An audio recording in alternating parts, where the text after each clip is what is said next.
이 취임 선서하고 국민께 드리는 말씀 하기 전에 야당 대표들을 향해서 들어오면서 우리 야당 대표님도 악수를 못했는데 혹시 오해를 안 하시길 바란다 이런 말도 하고 또 취임 선서한 뒤에 국회 사랑제에서 국회의장과 여야 대표들과 오찬을 가졌습니다.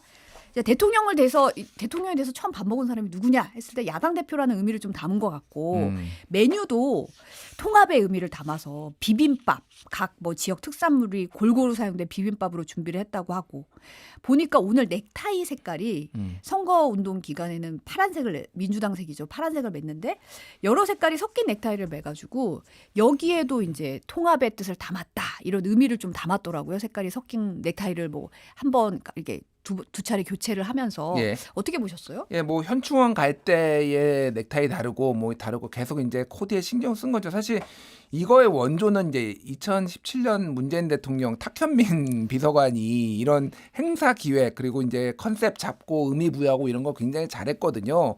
뭐 탁현민 비서관이 없지만은 행정관인가 제가 헷갈린데 어쨌든 그런 이제 그 노하우들이 상당히 배어 있는 거 아니냐 그런 거가 좀 느껴졌고. 야당 대표 시절에 끊임없이 윤석열 대통령한테 얘기를 했던 게 야당 좀 존중해라. 이런 얘기도 했었잖아요. 그래서 뭐 계속 이제 윤석열 대통령은 야 범죄자 뭐 이런 얘기하면서 뭐 간접적으로든 그런 얘기가 전해지면서 상당히 이제 무시했는데 본인이 어쨌든 대통령이 됐을 때는 본인이 주장해왔던 바를 그걸 다시 환기시켜서 야당을 존중하는 모습 뭐 이거는 뭐 당연히 칭찬을 받아야 되죠. 당연히 하고 이제 이게 이 허니문이 언제까지 갈 수 있을 것인가 우리가 뒤에 얘기하겠지만은 이제 뭐 수사도 이어지고 뭐 이러면은 또 이제 정치 탄압이다 이런 얘기 나오고 또 안 보고 뭐 단식 투쟁하고 이제 뭐 이제 또 소송도 나올 수 있고요. 여러 가지 어쨌든 오늘은 좀 허니문이니까 좀 잘 지냈으면 좋겠다 이 생각이 듭니다. 예. 안 그래도 심은정님도 이 오찬 자리에서 이제 김용태 국민의힘 비대위원장, 천하람 이제 그 개혁신당 원내대표도 이제 참석을 해서 얘기를 했는데 김용태 비대위원장 같은 경우는 내일 여당이 본회의에서 처리하려는 공직선거법, 법원조직법, 형사소송법 개정안 처리 매우 심각하게 우려된다고 얘기를 했고 천하람 원내대표 같은 경우에도 대법관 증언 상권 분리 문제 신중하게 추진해달라 반대 의견을 들어달라 이렇게 얘기를 했거든요. 예, 뭐 이들 정당 입장에서는 그동안 반대해오거나 우려하던 뭐 내용이니까 저는 뭐 이런 입장 밝히는 게 자연스럽다라고 봐요. 그래서 이제 지금 법사위에서 이제 여러 가지 지금 다른 것보다도 이재명 대통령 입에 안 읽네요. 이게 갑자기 윤석열 대통령이 툭 튀어나와서 저도 당황했는데 이재명 대통령의 소위 말해서 안정적 국정 운영과 관련된 것들이 지금 있잖아요. 공직선거법 처리 그리고 형사소송법 처리 이게 그러니까 재임 중에 형사소처를 받지 않는다라는 게 재판까지 안 받는 거냐 아니면 뭐 등등등 이런 것들을 법적으로 정리를 해야 되는 부분이 있거든요. 그래서 뭐 이거는 이제 이재명 1인을 위한 법안이다라고 야당에서는 지금 얘기를 하지만은 민주당 입장, 여당 입장에서는 안정적 국정을 위해서는 당연한 거라고 생각을 하고 그렇게 빠르게 그 부분은 처리를 할 거예요. 그래서 뭐 그거는 좀 뭐 내일 아마 처리가 되지 않을까 그런 생각이 들고 뭐 대법관 증언 문제 같은 경우에는 지금 법사위에서 지금 처리를 하고 이제 본회의까지는 아직 안 간 상황인데 저는 뭐 이거를 안 해야 된다라는 게 아니라 결국은 법원의 의견을 좀 많이 들어보는 절차가 필요하지 않나 그 생각이 들기는 해요. 그러니까 이게 의대 증원 문제도 의사들 2,000명 증원하는 거 반대했는데 이게 좀 숫자를 정해놓고 하다가 문제가 좀 발생했잖아요. 민주당이 다른 무엇보다도 저는 윤석열의 반면교사 삼아야 된다. 굉장히 그게 핵심이다. 저는 그 생각이 많이 듭니다. 예. KYJ님이 국회 미화 노동자분들과 방어원분들 만나서 격려와 감사 인사 드린 것도 참 좋았다 이런 말씀도 하셨는데 저희가 사실은 이제 취임 선서가 바로 있고 바로 임기가 시작하니까 이게 원래 대선 결과 나오면 그거 분석하느라고 또 시간도 많이 걸리는데 이 부분도 좀 들여다봐야 될 것 같아요. 이번 대선 결과 보면 먼저 투표율이 79.4%였습니다. 아 이게 어제만 하더라도 이제 추위가 오후 되니까 추위가 굉장히 막 올라가더라고요. 그래서 이거 80% 넘는 거 아니야? 이랬는데 80%는 넘지 못했지만 97년 15대 대선 80.7% 이후 가장 높은 수치예요. 광주가 83.9%로 가장 높았고 전남 세종 순이었는데 영남 지역을 보면 사전투표보다 본투표가 확실히 몰렸어요. 대구가 87년 이후에 1987년 이후에 처음으로 80%를 넘겼더라고요. 투표율 어떻게 보셨나요? 일단 이틀 전에 제가 장성철 소장이랑 여기서 얘기했을 때 69.9%를 얘기한 장성철을 규탄한다. 물론 온갖 군데서 다 다르게 얘기를 해서 굉장히 스펙트럼을 넓게 해서 예. 뭐 하나라도 걸려라 이랬는데 예, 네. 뭐 그냥 뭐 약간 조크로 이제 얘기를 한 거고요. 사실 저도 좀 예상을 못했어요. 예상을 못한 게 이게 투표율이 좀 떨어지지 않을까 이런 얘기들을 일반적으로 많이는 아니더라도 비슷하거나 약간 떨어지지 않을까 했는데 결국은 이거는 막판에 보수 결집이 있었다. 라고 이제 볼 수밖에 없는 거죠. 그리고 뒤에 우리 얘기하겠지만은 그 득표율을 봐도 보수 결집이 확실히 있었다라고 보면 될 것 같고 대구 말씀해 주셨는데 87년 이후에 처음이다. 그러니까 본투표를 선호하는 보수 진영의 성향 이런 거를 감안을 해도 이게 대단했다. 막판에 정말로 이재명 후보에 대한 약간 비토 정서가 강했구나. 그리고 대구 득표율도 보면은요, 결국은 큰 차이가 안 났어요. 지난번 2022년 대선과 21점 몇 % 정도 됐거든요. 근데 23% 나왔어요. 그래서 크게 오르지 않았구나. 뭐 그런 거를 보수 결집에 확인할 수 있었어요. 예. 이재명 대통령이 이제 역대 최다 득표를 기록했습니다만 과반을 넘지는 못했어요. 최종 득표를 보면 이재명 후보가 49.4, 김문수 후보 41.1, 그리고 이준석 후보가 8.3% 나왔는데 김문수 후보가 큰 표 차이로 졌지만 40%는 넘었어요. 이 결과 어떻게 해석하고 계시나요? 참 여러 가지 이제 해석할 부분이 많은 것 같아요. 일단 출구조사 얘기를 하면은 출구조사에서 이제 이재명 후보가 51.7이 나오면서 이게 어떤 의미였냐면은 박근혜 후보가 51.6. 그러니까 소위 말해서 87년 이후에 역대 최다 득표를 네. 기록할 수 있는 거 아니냐. 그래서 뉴욕타임스는 대한민국 역사상 가장 강력한 대통령이다. 뭐 이런 얘기까지 나올 정도로 그렇게 보도를 할 정도로 그런 희망에 있었는데 결과적으로 보면은 이제 이게 틀렸죠. 사실은 지상파 3사가 이제 후원을 한 건데 지상파 3, 그러니까 이 대선 출구조사 중에서 가장 많이 좀 벌어졌어요. 그러니까 왜냐하면 지난번에는요 0.1% 포인트로 맞췄어요. 그러니까 그 차이가. 맞아요. 그 전에도 그렇고 전체적으로 다 맞았는데 이번이 그러니까 큰 틀에서는 맞았지만 이게 샘플이 많기 때문에 오차범위 바뀌었어요. 사실은. 그래서 이게 막판에 어쨌든 쉐임 보수가 있었구나 실제로. 그리고 그게 막판에 초결집이 있었구나라는 거를 이제 볼 수가 있었던 거고.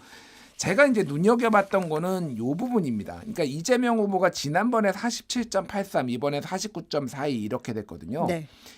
이게 소위 말하는 뭐 민주진보와 보수의 유권자들의 총량이 변하지가 않았어요. 무슨 얘기냐면은 지난번에 이재명 47.83에 심상정 2.37을 더하면은요 50.2%예요. 여기에 뭐 진보당의 김재현까지 더하면 50.3% 정도 되거든요. 그러네요. 그런데 이번에 이재명 49.42에 권영국 0.98을 더하면요 50.4입니다.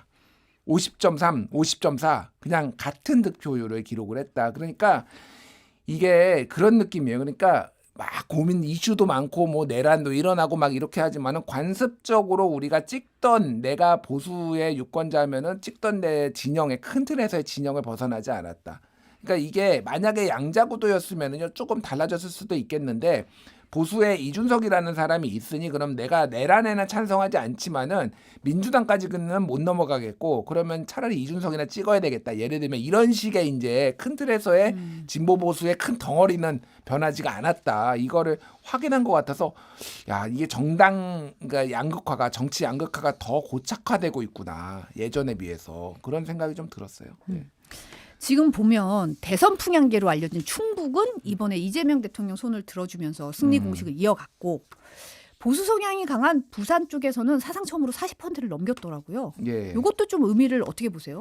그러니까 부산에서 40%를 넘은 거는 의미가 있죠. 이 의미가 충분히 있다라고 보고 근데 그렇다고 지난번에 대선보다 엄청 많이 뛴 건 아니에요. 그러니까 지난번에도 거의 38, 39 이 정도 찍었으니까 대략적으로 TK나 PK에서 그러니까 1%에서 2% 포인트 정도 이제 0.1이 아니라 1% 2% 포인트 정도 올랐다고 보시면 될 것 같고, 그러니까 큰 틀에서 보면은 이제 동서로 다시 나뉜 그 지도를 우리가 보게 됐다. 예전에도 보면은요 오른쪽은 빨갛고 왼쪽은 파랗고 예, 좌민 우국 뭐 이렇게 했는데 이게 좀 재현이 됐는데 큰 틀에서 보면은 이게 지난해 총선의 어떤 재판으로 좀 볼 수 있을 것 같아요. 왜 그러냐면요. 지역별로 이게 그러니까 도별로 보지 말고 지역별로 보면은요.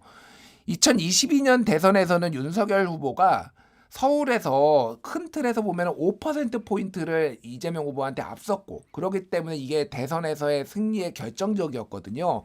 그때는 서울에서의 한 절반 정도를 먹었어요. 윤석열이. 근데 지난번 총선에서는 보시면 뭐 기억하시겠지만 당연히 강남 3구, 용산 그리고 마포 뭐 하나 그리고 저기 이제 도봉, 김제섭 이렇게 먹었단 말이에요. 이번에 김문수 후보가 앞선 데가 용산 서초, 강남 서초밖에 없습니다. 그러니까 정확하게 대체적으로 국민의힘이 지난번 총선에서 가까스로 이겼던 데에 한정돼 있고 경기도도 김문수 후보가 앞선 데가 연천, 가평, 양평, 여주, 분당. 그러니까 정확하게 그 외곽 지역에 경기도 먹은 데, 국힘이 먹은 데 거기고 인천도 강화 옹진밖에 없어요. 그러니까. 근데 이번에도 강화 옹진만 인천에서 하고 그 미추홀하고 윤상현 지역구하고 여기 빼놓고는 다 이제 민주당이 먹었단 말이에요. 그러니까 전체적으로 보면 지난번에 총선 지도와 색깔이 거의 일치하고 있어요. 그러니까 큰 틀에서 윤석열 정권 심판론 이거를 이번 대선에서도 작동을 했다 이렇게 보는 게 맞을 것 같아요. 네. 유시민 작가가 어제 이제 MBC 개표 방송에서 출구조사 결과를 보고 쉽지 않겠다라는 말을 했어요. 근데 이제 40%가 턱걸이까지 표를 얻었고 TK를 완벽하게 지켜냈고 PK도 지금 이대로면 지켜낸 것으로 보인다.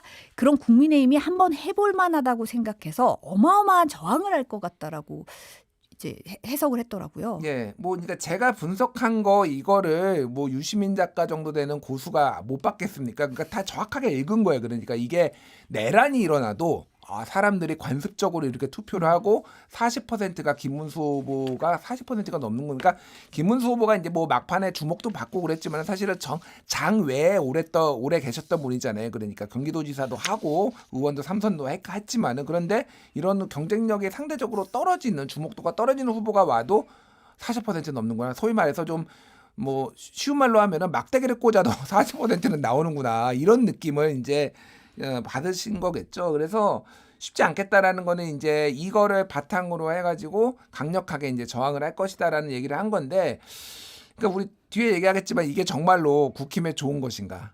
예, 국힘에 좋은 것인가? 이게 41%는요. 각자 정신 승리하기 딱 좋은 스코어다. 뭐 김문수 후보도 친윤도 한동훈도 모두가 다 각자 이제 정신 승리하고 해석 투쟁하기 딱 좋은 스코어다. 정말 국힘은 정말로 이제 내분이 이제야말로 본격적으로 시작됐구나 그 생각이 들어요. 해석 투쟁하기 좋은 수치다. 네. 출구조사 결과 발표되니까 각 당 상황실 분위기가 극명하게 갈렸었거든요. 특히 이제 국민의힘은 이게 일시 정지 화면인가 싶을 정도로 이렇게 다들 약간 미동도 없이 뚜렷한 화면만 쳐다보는 장면이 보였어요. 발표 나온 지 한 10분 되니까 싹 썰물처럼 빠져나가는데 유일하게 한 사람 안철수 공동선대위원장만 혼자 2시간 넘도록 자리를 지키는 모습이 목격이 됐습니다. 어떻게 보셨어요? 안철수 후보가 이번에 정말 열심히 뛰었고 고비마다 또 본인이 역할을 하기 위해서 뭐 이준석 후보와 단일화도 본인이 뭐 가서 찾아가기도 하고 네. 뭐 다른 사람 선대에 들어오지 않는 한동훈 대표에 대해서 질책도 하고 또 후보 옆에서 열심히 했단 말이에요.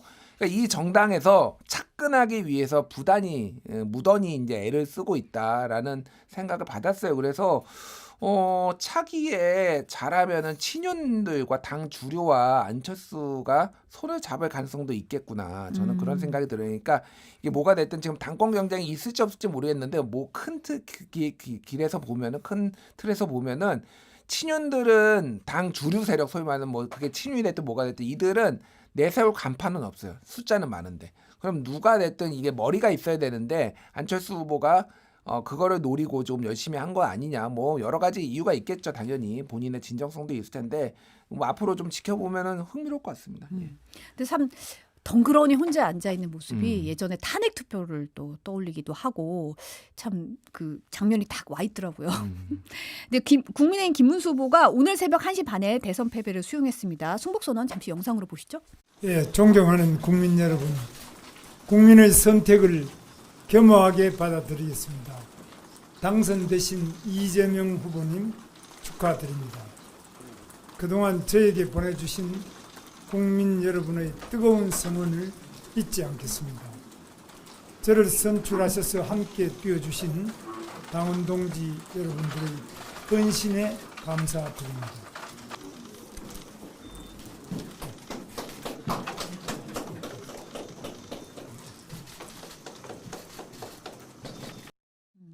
이 짧은 승복 선언문 발표하고 당에서 준비한 꽃다발을 이제 거부하는 모습이 보였는데 당사 앞에 일부 지지자들이 이제 승복 선언하고 떠나는 김 후보를 향해서 막 욕설을 하면서 네가 뭔데 승복하냐 뭐 이런 얘기도 하고 부정선거니까 이거는 뭐 받아들이면 안 된다 이런 주장도 하더라고요. 예, 뭐 그러니까 뭐 다 솔직히 알았잖아요. 우리 김문수 후보가 지고 이재명 후보가 이길 거라고. 그런데 이제 지지자들이나 좀 열성적으로 거기에서 이제 토끼굴 같은 데서 벗어나지 못하는 분들은 이 패배를 좀 받아들일 수가 없는 것 같아요. 지금 그래서 기사들도 여러 개가 나왔는데 난리가 났어요. 일단은 이건 다 부정선거다라고 황교안 전 총리부터 해서 이렇게 주장하시는 분들 한 분. 이건 다 이준석 때문이다. 단일화를 그러니까 왜 이게 수치가 이게 묘하게 나왔는데 수치가 지금 41.15 김문수에 8.34 이준석을 더하면은 49.49가 나오거든요. 그러면은 49.42 이재명 득표율보다 0.07%포인트 높아요. 물론 이준석하고 단일화를 한다고 해서 그 표가 100% 간다는 보장은 없어요. 당연히 저는 반반으로 나눠질 거라고 보지만은 이거는 이준석이 안 해줘서 했다. 이렇게 또 주장하시는 분들. 이건 다 윤석열 때문이다라고 또 이제 뒤늦게 현타가 오시는 분들. 이게 다 지금 지지율 다 각각이에요. 그러니까 다들 이제 이 결과를 보고 게다가 꽤 어쨌든 선전을 했잖아요. 국힘 내부에서도 이게 3자를 찍느냐 앞자리가 4자를 찍느냐가 굉장히 중요하다라고 얘기를 했는데 41.15%까지 찍어놨으니 더 아쉬움이 진하게 지금 사람들이 남는 것 같아요. 예. 이게 사실은 이제 김문수 후보 측에서 이 언론 공지방을 안 없애고 뭐 앞으로의 행보를 공지할 게 있다라는 식의 여운을 남기면서 그대로 유지하겠다고 했다는 건데 그러면 이제 이 의미가 앞으로 뭐 당권 경쟁에 나서겠다는 거냐. 또 김문수 후보가 또 뭐 정광훈 목사 같은 경우는 뭐 국민의힘 이제 그만하고 자통당으로 같이 가자 뭐 이런 얘기도 했고 이랬다는데 예. 그럼 다시 돌아갈 거냐. 뭐 행보가 어떻게 될지 어떻게 예측하세요?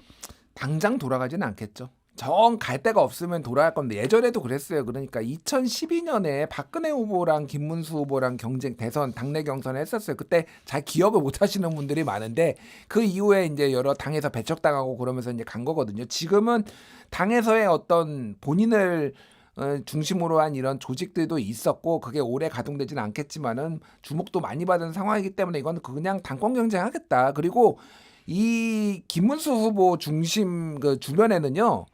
다 오랫동안 뭐라고 해야 되나? 관심에 목마른 사람들이 굉장히 많아요. 그러니까 외에 있었던 사람, 원외 인사들이 많다 보니까. 원외 인사들 그리고 이제 여론의 주목을 못 받으신 분들, 뭐 차명진 전 의원이라든지 뭐 여러분들이 있는 거예요. 김정은 전 최고도 뭐 마찬가지고 김행 뭐 대변인 등등 해가지고 이런 분들은 김문수를 중심으로 정치를 뭔가 재기의 꿈을 꾸시는 분들이 많기 때문에 저는 이 단톡방을 남겼다라는 거는 결국은 당권 투쟁이 됐든 뭐가 됐든 당내에서 하나의 세력으로서 남아가지고 계속 뭔가를 재기를 도모하겠다라는 걸로 저는 봤습니다. 근데 지금 사실 아까도 잠깐 지적하셨지만 이 국민의힘의 애매한 패배다 이런 얘기가 나오더라고요. 이 애매한 패배가 국민의힘을 더욱 수렁으로 끌고 들어갈 수도 있다 이런 얘기도 좀 나오던데 보니까 이제 박정훈 의원, 친한계 박정훈 의원 같은 경우는 김용태 비대위 즉시 해체하고 대선판을 협잡으로 만든 권성동 원내대표 석고대제해야 한다 이런 얘기를 했고 유영하 의원 같은 경우는 이제 홍준표 전 대표를 상대로